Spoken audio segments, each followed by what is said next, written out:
What's up, you guys? Shartimus Prime here, doing a review on other graphic novels that aren't Watchmen. I've been spending a lot of time on YouTube lately. I've been posting a lot of shit up, kinda, and I've been watching a lot of people's reviews of the Watchmen movie. And by the way, all the reviews of the Watchmen movie are really fucking fun to watch because I, I first read Watchmen in 2004, and then when the movie was coming out, then I see non-Watchmen readers really excited about watching it, and I really wanted to, just it's fun for me to see people's reactions to the movie without having read the book. And then there's some geeks out there too that haven't really heard of Watchmen, but heard about it after they heard about the movie coming through. So not that there's that anyone's any lesser geek than anybody else. I ain't trying to say shit like that. I myself, I hear about shit from my friends. I'm not someone who's like really slick and finding out what's new and cool. My friends fucking tell me what's new and cool. So I'm a comic moocher. But and I get Wizard once in a while, but not really. Like my friend Ari, he gets Wizard all the time. Then I have friends that just go on internet pages. Anyway, I just want to talk about other fucking books that I think should get the same type of recognition as Watchmen. And if you like Watchmen and you haven't heard of these books that I'm about to talk about, please go get them. They're really good. And for you other fellow dorks that know about these, please let me know if I'm forgetting something. I'm trying to do this on. At first, I had a longer list of trades, but I realized that a lot of them are newer and some of them are still ongoing, and I don't think that's really fair. So I'm trying to talk about the ones that have actually came and went. You know what I mean? That have actually ended. So, starting with Alan Moore, if you really liked reading Watchmen and then you went to go watch the movie and you really liked the movie, or if you just saw the movie, I recommend you read Top 10. This is Top 10 right here.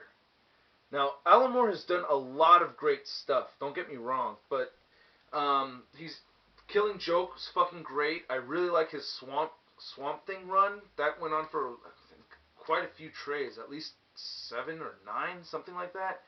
His Swamp Thing was really good. If you want to read Alan Moore do a straight up superhero, read Swamp Thing. That's a good book. He's done some Superman stuff. He did V for Vendetta, which was okay. I like V for Vendetta, but not nearly as close as I like Watchmen.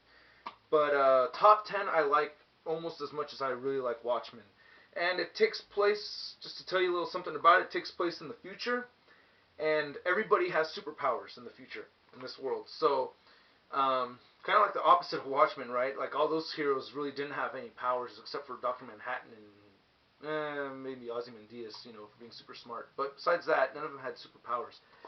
So the future, everybody has superpowers. How are you going to police, a society where everyone has powers? So it's about the cops, and Precinct 10 cops right here. And there's a lot of really good story, great character development. It's really fucking good. I really like this. I really like the characters. I really like the story. I said it already, but say it again. It's only 2 trades long. The second trade is about as thick as this. I'm only showing the first trade of all these books I'm talking about. And then there's Smacks, and Smacks is this character right here. If you could see him, he's all blue, and he's the most powerful. He's just super strong, and he's got this mighty blast thing that he does. But he's the most powerful one out of 2. I don't know what it is with Alan Moore and super strong blue guys. I guess that's his favorite color. Hey, it's mine too. Okay, so that's Top 10. Please get it if you really like Watchmen. You'll love Top 10. It's really good. And another book is, well, actually, you know what? I'm going to talk about this one. It just ended recently. This is not, I admit, okay, look, this is not up there with Watchmen. It's really not. But I really liked it. And I just have to put it out there because I really liked Y the Last Man. My ex-girlfriend, my friend Rodine, and my friend Katie, she didn't like it. She didn't like the way it ended. I got a lot of complaints from my friends about this one. But I really enjoyed it. So, this is written by Brian K. Vaughan. I really like the writer, and I just have to throw it out there. Y the Last Man. Really good book. But, if you don't like it, I'm not surprised. So, I just had to throw a quickie in there. That's not up there with Watchmen. But, you know what is? Sandman. Sandman is up there with Watchmen. Sandman is fucking great. It's 10 trades long. The thickness of the trades changes dramatically. Like 9 is a thick-ass motherfucker. But, has 10 trades, and then there's an Endless Nights that goes after that, which you got to read. And then there's another trade with a gold cover that I really liked, and then there's the 2 Death trades that are really thin that came afterwards. And basically, it's about the Sandman is the dream god, Death is his sister, and the 2 of them have 5 other siblings: Destruction, Despair, Desire, Delirium, and oh, what was the one with the robe? Oh, there's the older one. Destiny. Destiny, that's right. Destiny. So, and there's these 7 gods, but there's a lot of afterlife stuff. You know how in Watchmen they have the Tales of the Black Freighter, the whole Black Freighter story? It's like they have a lot of mini stories like that in Sandman. So you don't know what you're reading for a while. But unlike the Black Freighter with the rest of the Watchmen story, the mini stories in here are all interwoven very nicely. So Neil Gaiman, he's the writer. He's done a lot of other really good stuff too. But Sandman is the fucking shit. If you don't know about Sandman, you should know about Sandman. So there you go. Shartimus Prime telling you about Sandman like you never heard of it already, right? Okay, so Mouse.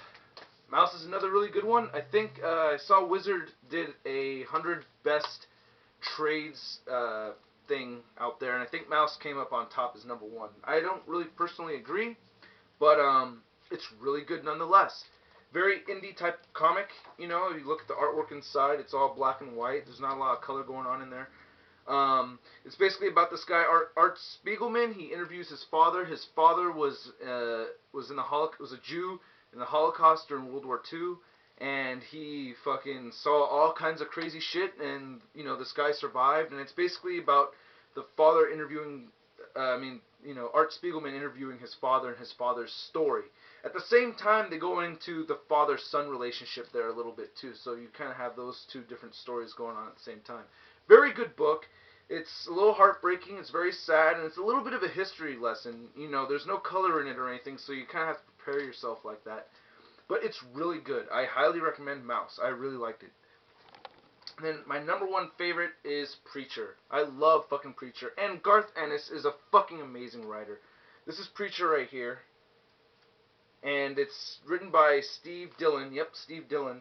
Garth Ennis and Steve Dillon did a really good Preacher run. Or they've done a lot of Punisher books. I meant to say Punisher. But Garth Ennis' most recent Punisher's Off the Hook. It doesn't have Steve Dillon on it. There's many other artists, but I digress and return back to Preacher. Preacher's really good.